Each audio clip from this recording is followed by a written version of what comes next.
In today's games, you have so many graphical options you can change, with the latest hype being RTX mode. With it on, you'll get realistic reflections and lighting, making you more immersed in the action. However, when it comes to Mega Drive games, there are little to no performance tweaks you can make. I mean, it's not like you can just take the top off your system and mess with the Blast processing chip, right? Well, this brand new Sonic ROM hack, Sonic 1 Blastless, tries to reproduce such an experience. The idea is that the Blast processor is failing, and it's up to you to give it energy. Play well, all will be fine with the visuals. Slack with your skills, and the chip will start to flop. And oh boy, does it show. So this is one of those hacks where it's technically impressive, but will it work on real hardware? And let me tell you, there are lots of ups and downs in this episode.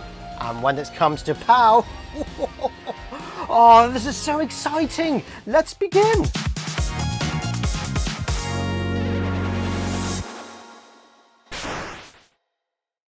For such a simple premise, we have a lot to cover. As always, I will be mixing and matching between carts and appliances, but let's forego the EverDrive menus for now and dive in with the Flash Kit Kart MD using the Sega Genesis.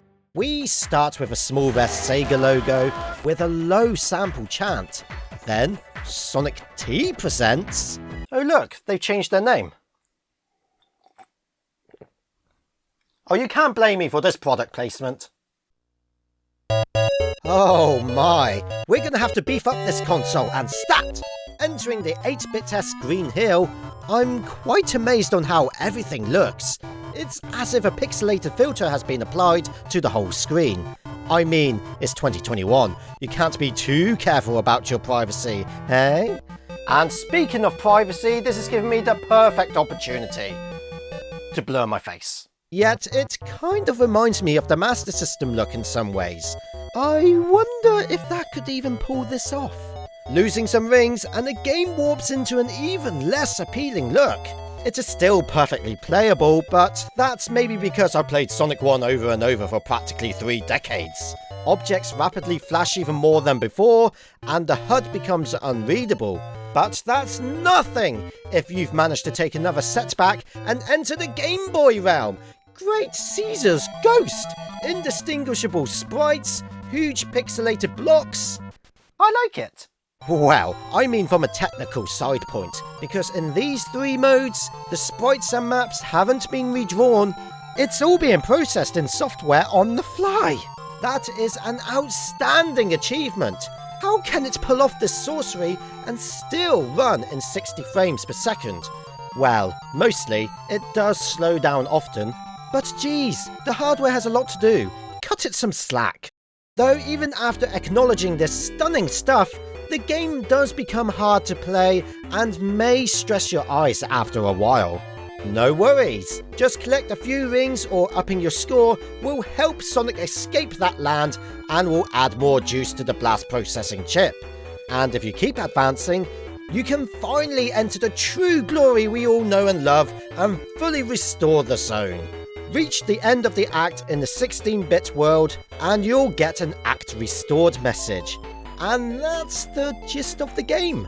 The rest of it is still your base Sonic 1 with one little change.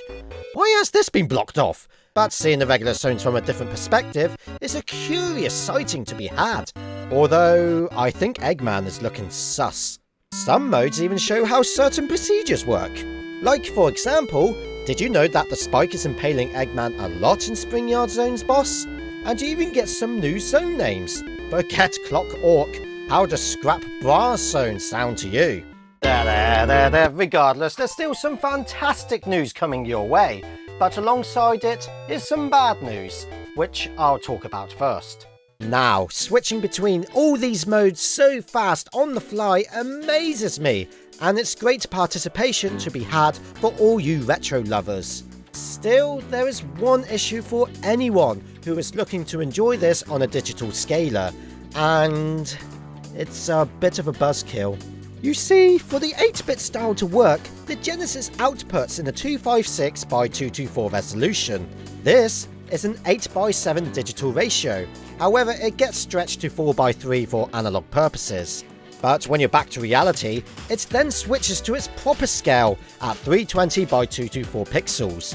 Jumping between the first three worlds does not affect whatever monitor or scaler you are using because the resolution is constant. Regrettably, as soon as you proceed into the genuine look, your scaler, capture card, or even possibly your digital TV might have a moment reconsolidating its signal before it presents itself again. This applies to composite or RGB. Analog tubes do not have this problem because they just beam whatever they can grab to as much screen estate available, whereas digital equipment is transmitted as data bits using ones and zeros, meaning it takes time to process this information, and all devices in the chain needs to re-establish that handshake. This causes the gameplay to be abrupted between 16-bit and 8-bit modes, and honestly, I hate it. Using my OSSC to get the footage to my capture card, the gadget recognises each change, but I had to manually input on the remote what the new resolution was. Every time! It's not the end of the world if I didn't, but it would result in jagged scaling, meaning you'd get blurriness in 256 mode, or uneven pixels in 320 mode. And either way, it would still incur the dreaded no signal notice. That's what my OSSC does, so what about the FrameMeister?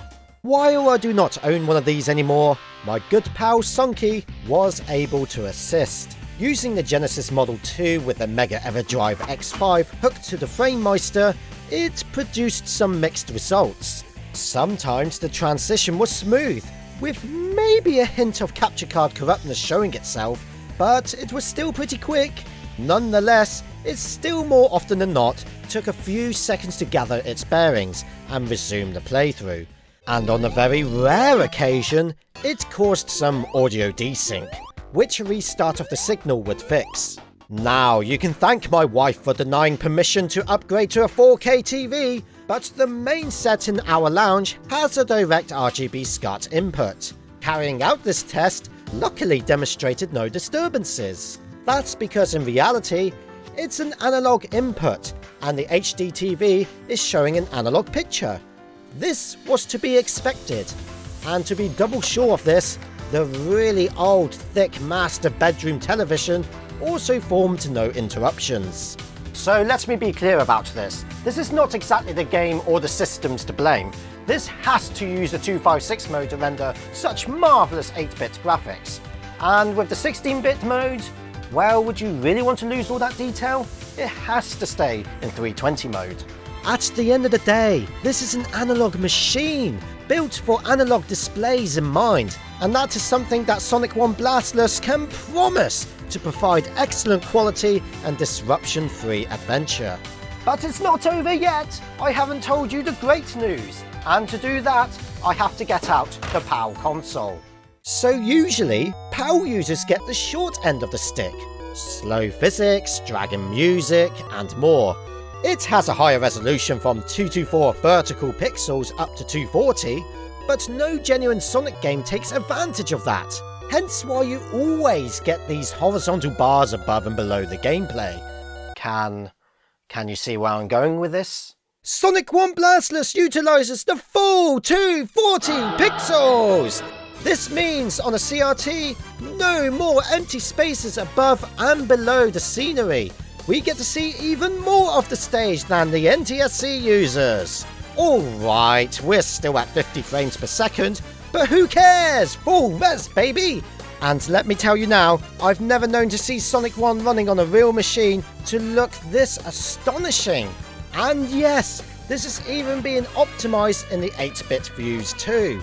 And do you know what this means? 240p times 9 equals exactly 2160p, the vertical count of 4K. This game will fit each pixel perfectly as a native integer scale in a 4K image, with no leftover screen or cut off graphics down or on top. That is absolutely incredible! Now, I know this video is in 1080p, and all the footage I have recorded has been scaled accurately 4 times for that use. But if you want to see the original Sonic 1 in 4K, scaled natively, then Flooded Compa has given me an exclusive Sonic 1 ROM to try, which has also had its vertical space used up. So, in the next few days, expect to see that in 4K from real hardware on this channel. Back to the subject in hand, we have nearly come to an end. Before we can answer the important question, there was a crash that I had unfortunately encountered 4 times. On my Genesis Model 1, the game hung when in the middle of a mode change during Labyrinth, and then it did it again on my Model 1 PAL console, occurring in the same level. The 3rd time was my PAL Model 2 during Scrap Brain Act 3, and again later on. Then Sunky also ran into the same crash in the same zone. All 5 have something in common. They're all water levels. Whereas the next day, I tried my Japanese Tower of Power, and I never came to that same game-breaking issue, and I was trying hard to force it to happen. I then just tried the JP Mega Drive itself, and still working fine. I went back to my Genesis with the same flash carts used before, and it's all good. I did one more playthrough, this time using my Japanese Model 2, and once again, it's fluent. Maybe on my first day of recording, I was having a bad day, but it definitely happened. But it seems to be an uncommon trap to bump into. And with that being said, does Sonic 1 Blastless work on real hardware? Yes! I know, the digital fiasco is a right pain in the bottom, but it's not the game's fault. Many other official games present the same problem for scalers, especially later ones where 480i became the norm. Yet, it was made for older TVs in mind, and that's where the game truly shines. And the crashes I came to were not frequent enough to be too much of a concern. So we can now call it a day. Thank you ever so much for watching this. Anyway, make sure to subscribe to the. Oh, come on! Don't forget to check out my socials and shop where.